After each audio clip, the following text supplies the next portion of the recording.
Seattle Seahawks returned to practice in the rain today, so we're doing the report in the rain. It definitely feels like fall here. The Hawks finalized their 53-man roster.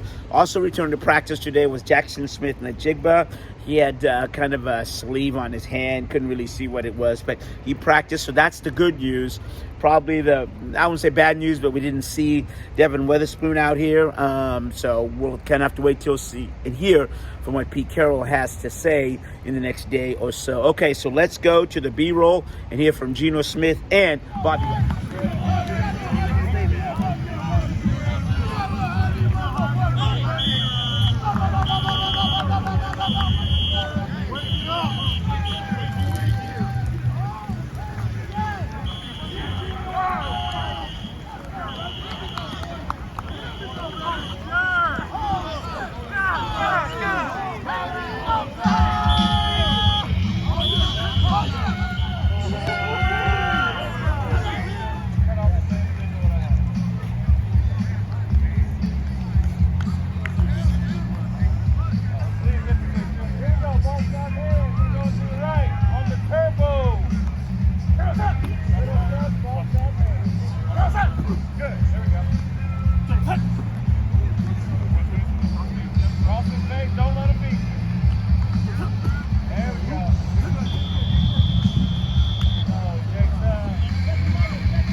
Bobby, you've never experienced it, but today's cut day, what does that do to a team when some of the players have to, be removed?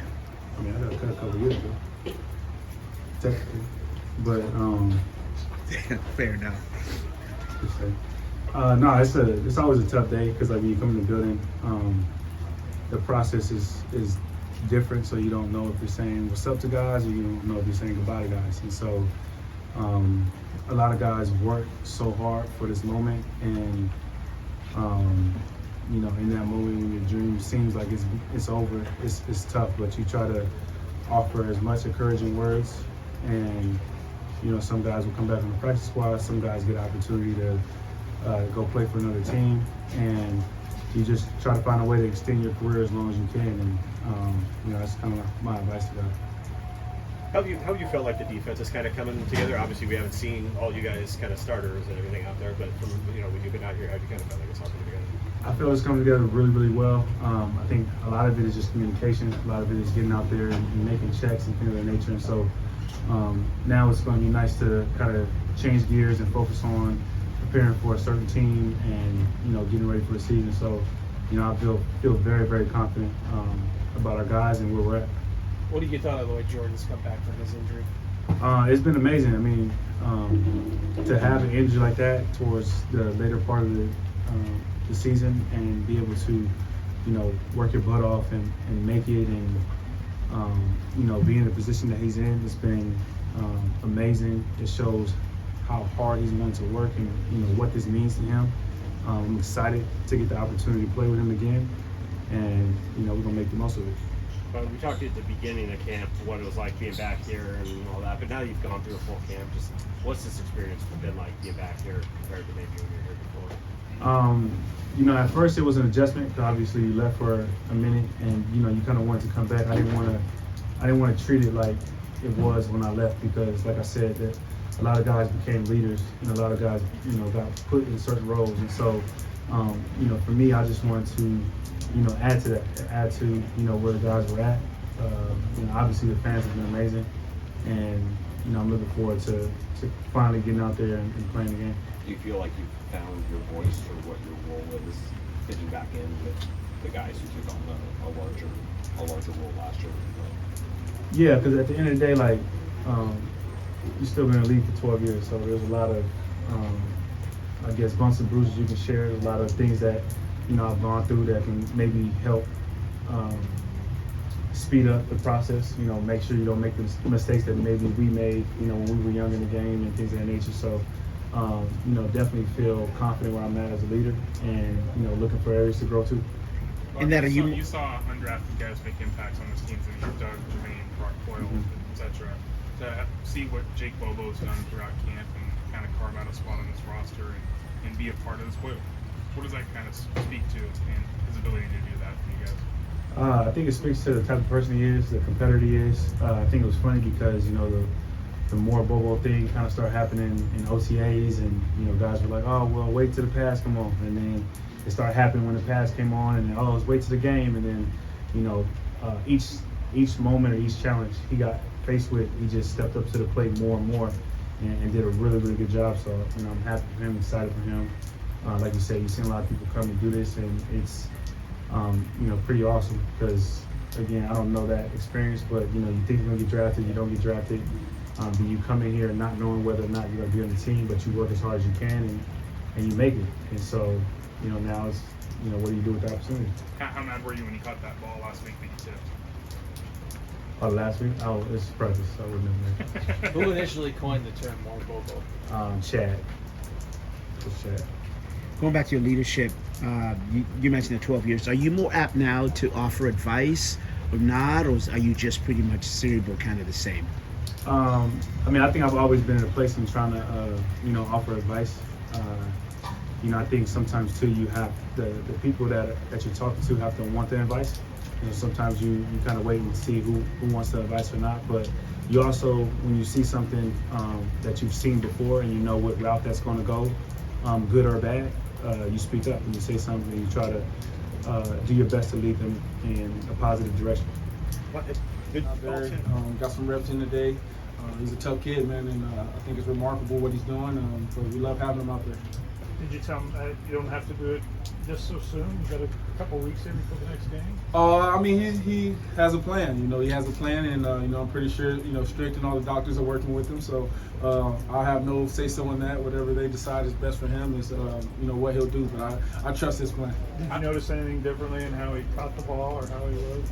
I mean, it's a little different. You know, he's got a big little thing on his hand that obviously restricts him a little bit, but it looked fine to me. So you know, I love to see how he progresses and how things go as you know, the coming weeks go.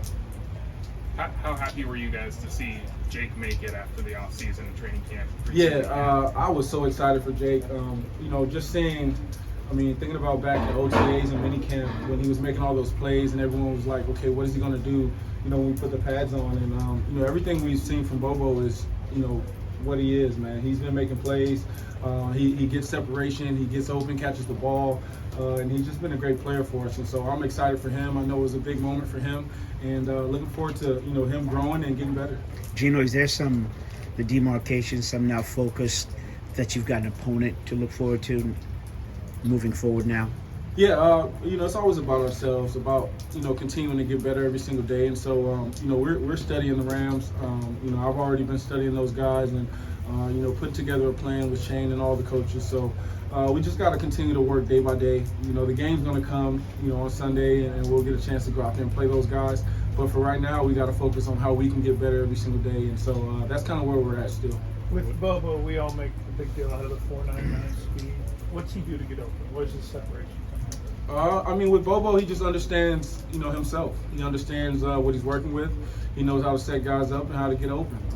And that's just something that I'm pretty sure he's had that speed his entire life, but that hasn't stopped him from being a great playmaker. And so we don't look at, all of the numbers when it comes to that. If a guy's getting open and making plays, then that's his job. So he's been showing us he's going to be a really good receiver, and we got to continue to help him get better in football. And anytime you get a chance to go head to head and compete against a guy like that every day, it makes you a better quarterback. And so I've appreciated it.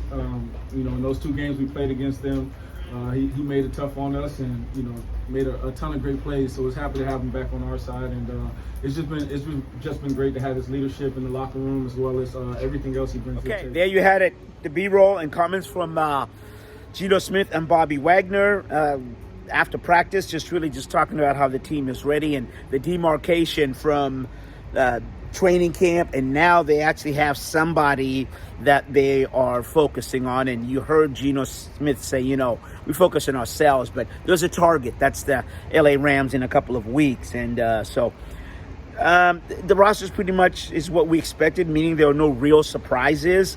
Once camp got underway, there were certain players that really kind of played themselves onto the roster. Jake Bobo is one of those, and I would also say Cody Thompson. And so if you're asking who's on the roster, let me go through this real quickly here. So we've got your quarterbacks, obviously Smith and Locke. Receivers, Kenneth Walker III, Zach Charbonnet, DJ Dallas, Kenny McIntosh. Receivers, Tyler Lockett, DK Metcalf, Jackson Smith-Njigba, Jake Bobo, Derek Young, and Cody Thompson. And then tight ends, Will Dissly, Noah Fant, Kobe Parkinson, no surprise there. Offensive line, same thing. Charles Cross, Damian Lewis, Evan Brown, Phil Haynes, Abraham Lucas, and I would say Olu Oluwatimi, Anthony Bradford, both rookies make it. Jack Kern also, and then Stone Forsythe. And I would say the surprise a little bit there was Joey Hunt getting cut. But defensive line, the Seahawks kept 6. Draymond Jones, Jaron Reed, Mario Edwards, Mike Morris, Miles Adams, and Cameron Young, who has been often injured, but the rookie. But they like what they see in him, so he's a keeper, if you will.